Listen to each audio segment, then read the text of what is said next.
A panel of South Carolina lawmakers have taken up a bill called the Save Women's Sports Act. As 7 News' Jason Raven explains, it would ban transgender athletes from participating in middle and high school girls' sports.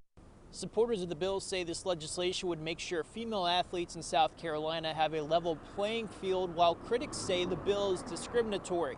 A House Judiciary Subcommittee listened to testimony ranging from legal experts, members of the LGBTQ community, and female athletes Tuesday morning.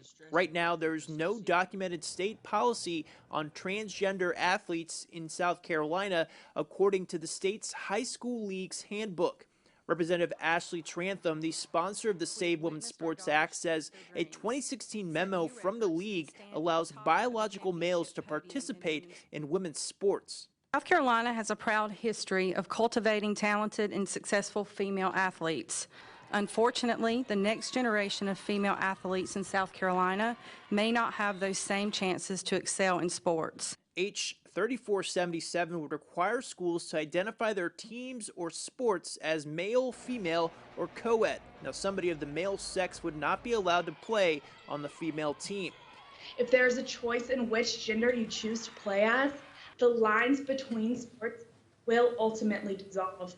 Now, critics say this bill is discriminatory and infringes on civil rights. The so-called Save Women's Sports Act is unnecessary, it's unenforceable, and it's dangerous. They say not allowing a transgender athlete to participate in sports could be detrimental to their mental health as well.